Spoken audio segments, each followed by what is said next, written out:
نشہ عام ہو چکا ہے. پہلے صرف شراب پی جاتی تھی، اب نہ جانے کس کس طرح کے نشے سماج میں عام ہو چکے. دنیا جن نشوں سے واقف نہیں تھی، آج ہمارے سماج میں وہ نشے عام ہوتے جا رہے. میں تفصیل میں نہیں جانا چاہوں گا، سینکڑوں قسم ہے نشے کی جو آج سماج میں ہمارے نوجوان اختیار کیے ہوئے. جوا عام ہے،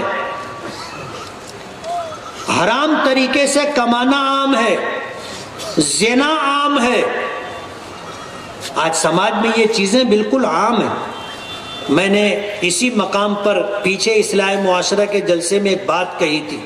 بعض لوگوں نے بار بار فون کر کے مجھ سے اس کی تصدیق چاہی.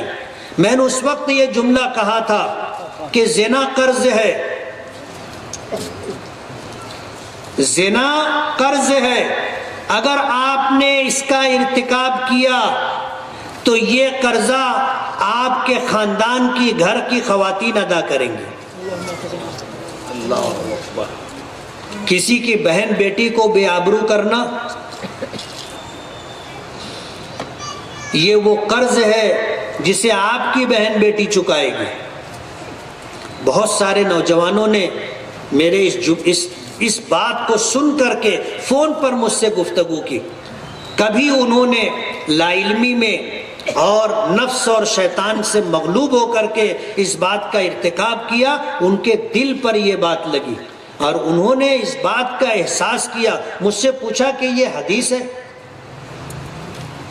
میں نے کہا کہ ہاں یہ حدیث ہے. اللہ کے رسول صلی اللہ علیہ وسلم نے فرمایا کہ عفوا نساء المسلمین تعف نساؤکم، کہ ایمان والوں کی بہن بیٹیوں کو بے آبرو مت کرو، ان کو پاک دامن رکھو، تمہارے گھر کی عورتیں پاک دامن رہیں گی. حضرت امام شافعی رحمۃ اللہ علیہ نے اس حدیث کا یہ مفہوم بیان کیا ہے کہ زنا قرض ہے. اگر مسلمانوں کی بہن بیٹی کو آپ نے بے آبرو کیا تو یہ سمجھ لو کہ تمہارے گھر کی خواتین بھی پاک دامن نہیں رہیں گی.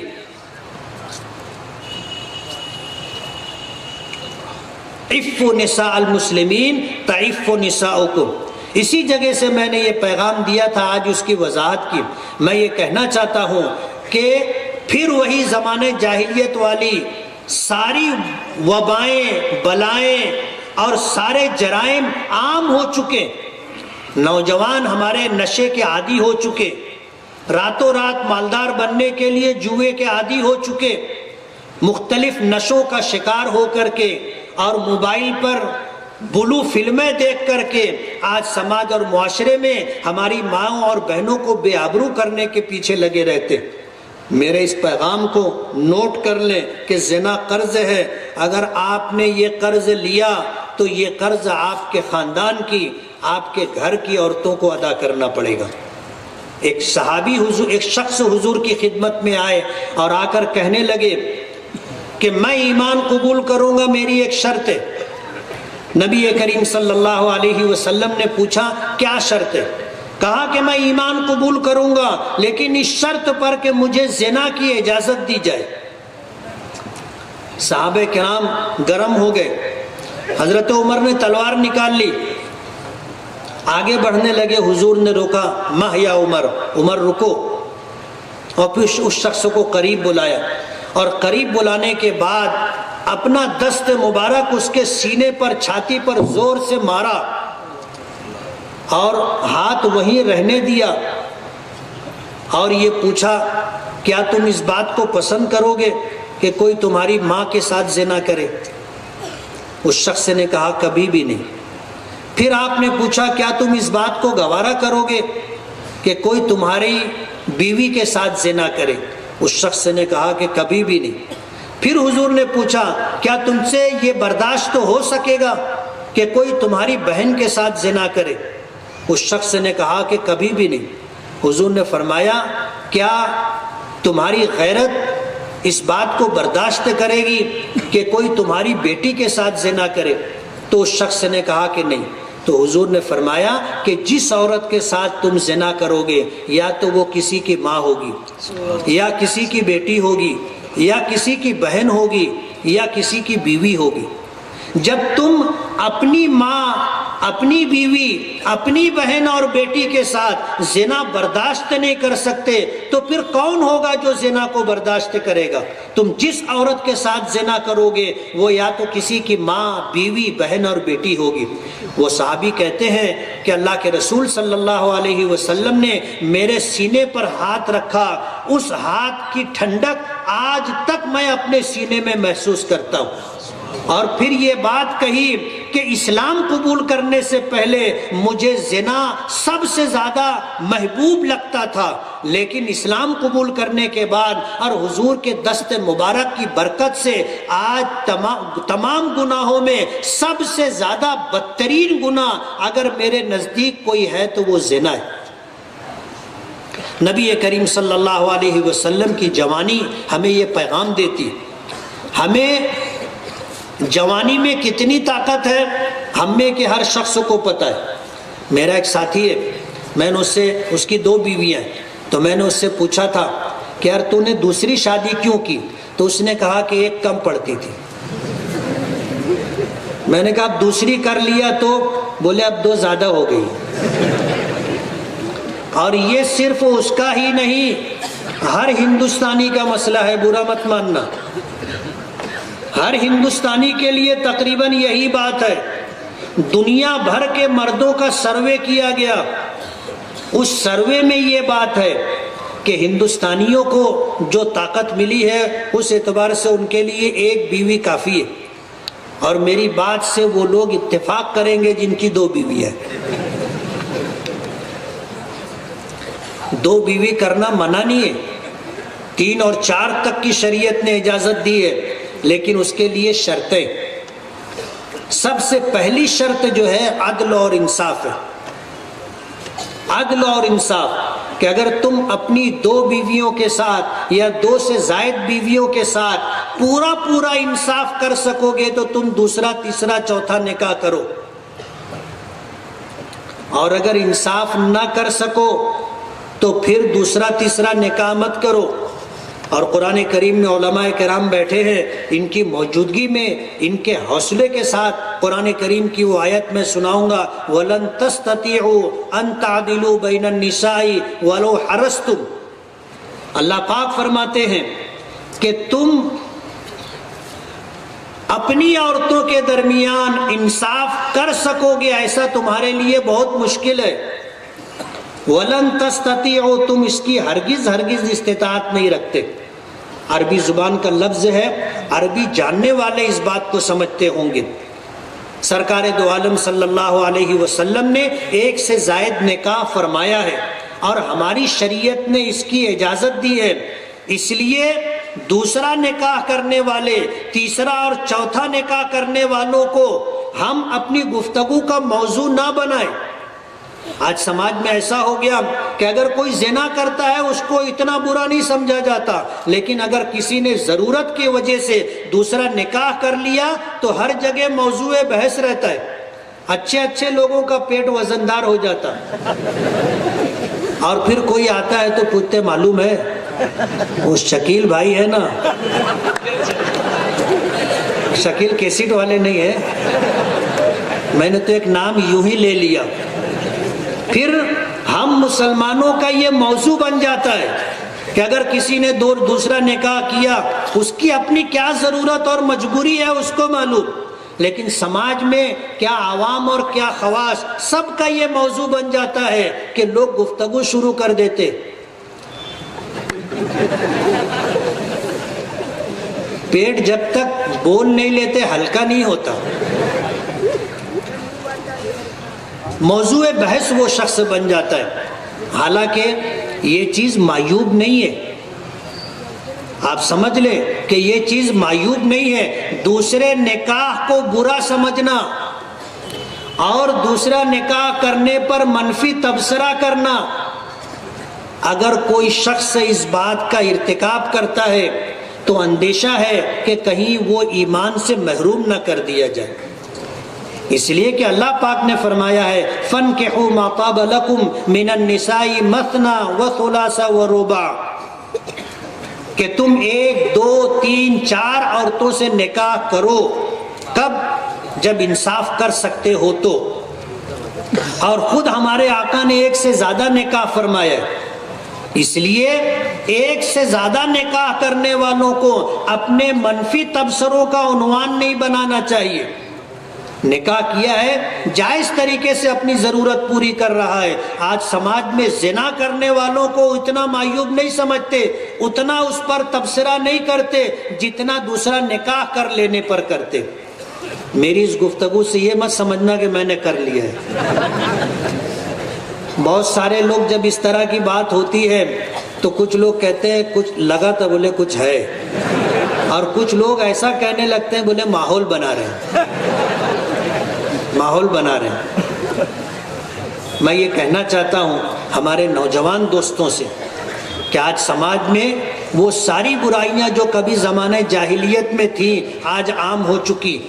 ہمیں بھی اپنی جوانی مثالی جوانی بنانا چاہیے، بے داغ جوانی رکھنا چاہیے۔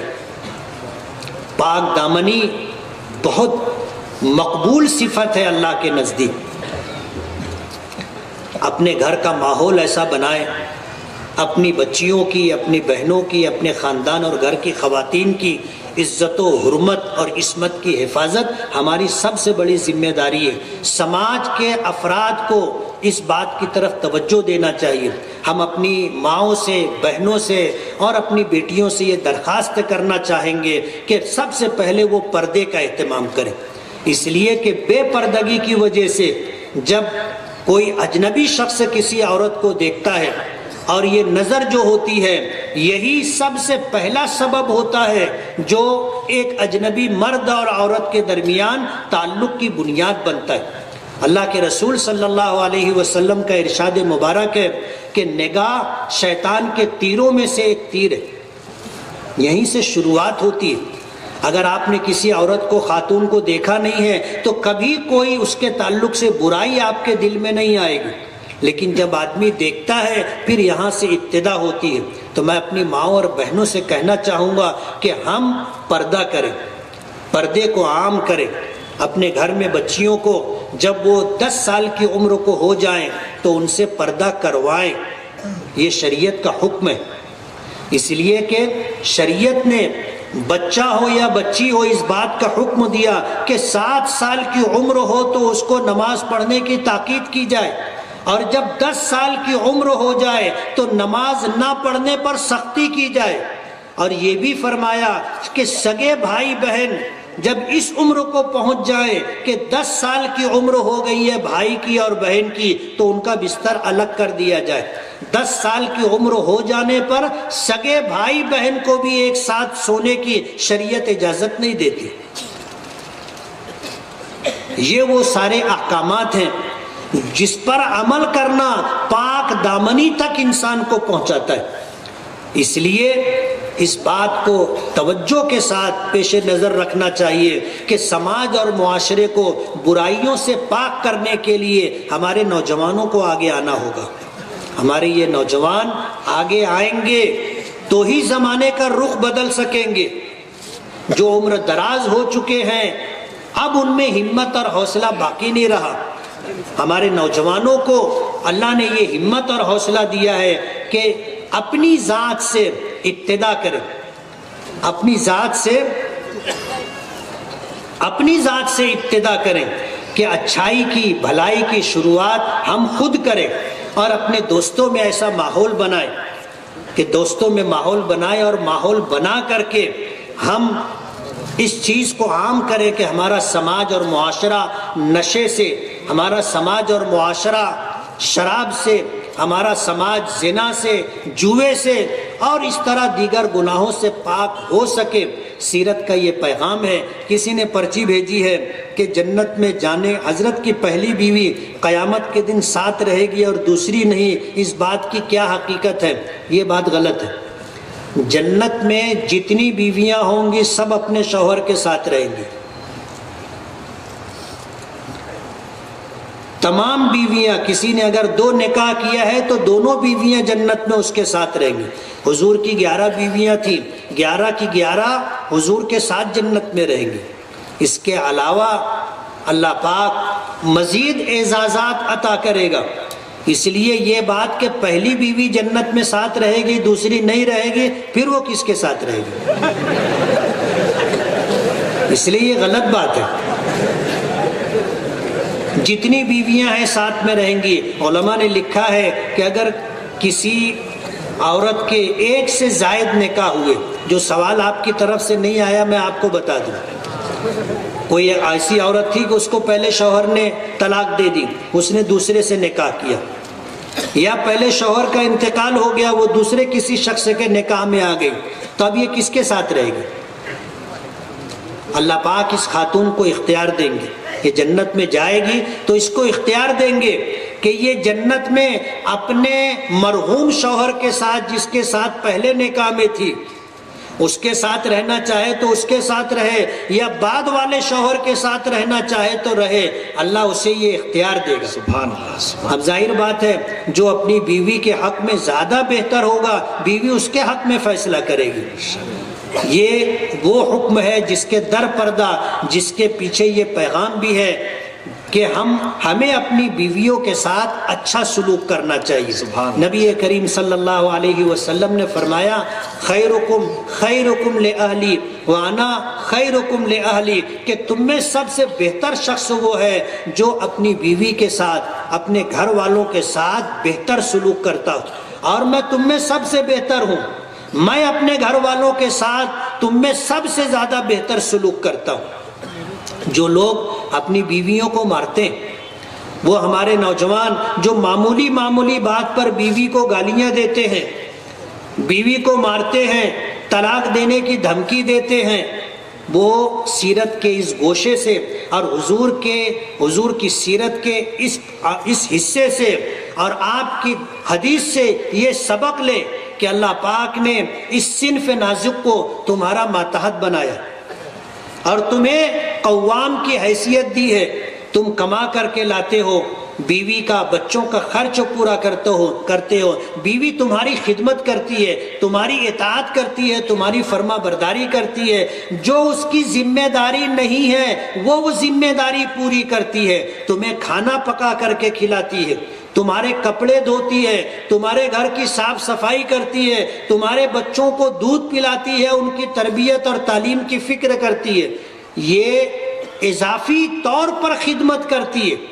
ورنہ شریعت کا مسئلہ یہ ہے کھانا پکانا بیوی کی ذمہ داری نہیں ہے، کپڑا دھونا بیوی کی ذمہ داری نہیں ہے، گھر کی صاف صفائی بیوی کی ذمہ داری نہیں ہے، بچے کو دودھ پلانا بیوی کی ذمہ داری نہیں ہے، لیکن یہ ساری اضافی خدمات بیوی انجام دیتی ہے۔ اس کے بدلے میں اگر اس کو گالی دی جائے، اس کو مارا جائے، بات بے بات پر اسے طلاق کی دھمکی دی جائے اور زندگی تباہ و برباد کرنے کا پیغام دیا جائے، شریعت اس بات کی اجازت نہیں دیتی۔ ہمارے آقا جناب رسول اللہ صلی اللہ علیہ وسلم کا ارشاد مبارک ہے کہ کتنا ظالم ہے وہ شخص اور کتنا دنی الفطرت اور کمینہ ہے وہ شخص جو دن میں بیوی کو مارے اور رات میں اپنی ضرورت پوری کرے۔ حضور کی حدیث ہے جس کا ترجمہ میں نے آپ کو سنایا۔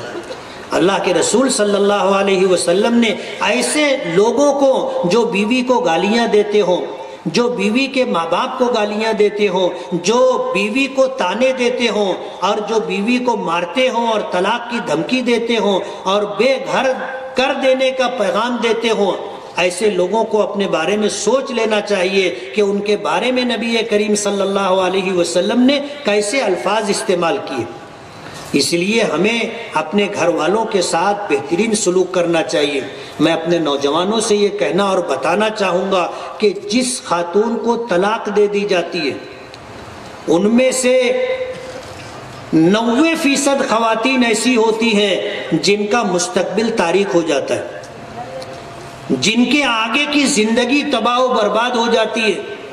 10% مشکل سے ایسی خواتین ہوں گی جن کو دوسرا شوہر اچھا مل جاتا ہو اور چین و سکون کی زندگی وہ گزار لیتے ہو۔ اس لیے طلاق دینے سے پہلے یہ غور کر لینا چاہیے، یہ سوچ لینا چاہیے کہ جس کو میں طلاق دے رہا ہوں یہ بھی کسی کی بیٹی ہے، کسی کی بہن ہے، آج اگر اس کو طلاق دی جائے گی اس کا مستقبل تاریک ہو جائے گا، اس کی زندگی تباہ و برباد ہو جائے گی۔ اللہ کے نزدیک جائز اور مباح چیزوں میں سب سے زیادہ ناپسندیدہ چیز طلاق ہے۔ ابغض المباحات عند اللہ الطلاق، اللہ کے نزدیک مباح چیزوں میں سب سے زیادہ مبغوض اور سب سے زیادہ ناپسندیدہ چیز اگر کوئی ہے تو وہ طلاق ہے۔ اور اپنی بیوی کے ساتھ، اپنے بچوں کے ساتھ، اپنے ماں باپ کے ساتھ حسن سلوک کرنا روزی میں خیر و برکت کا سبب ہے، گھر میں خیر و برکت کا سبب ہے۔ میں اپنے نوجوانوں سے یہ کہنا چاہوں گا، ہمارا شہر اس عنوان کو لے کر کے پورے مہاراشٹر میں بدنام ہے کہ مالیگاؤں میں بہت طلاق کی شرح اور شہروں کے مقابلے میں زیادہ ہے۔ یہ گمان لوگوں کا بدل جانا چاہیے۔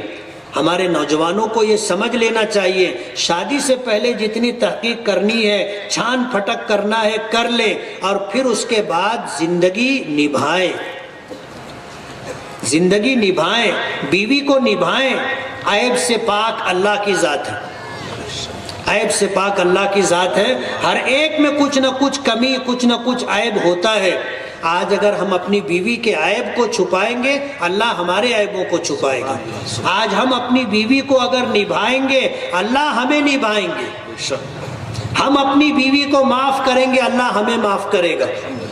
یہ پیغام آج اس اسٹیج سے میں دینا چاہتا ہوں کہ اپنے گھر کے اندر خوشگوار ماحول بنائے۔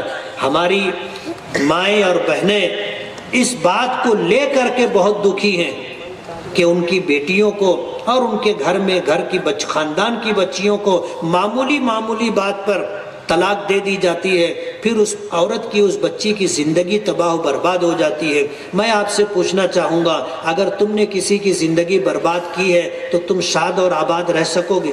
بالکل نہیں۔ دنیا ہے، جیسا بو ویسا کاٹو۔ اگر تم نے کسی عورت کی زندگی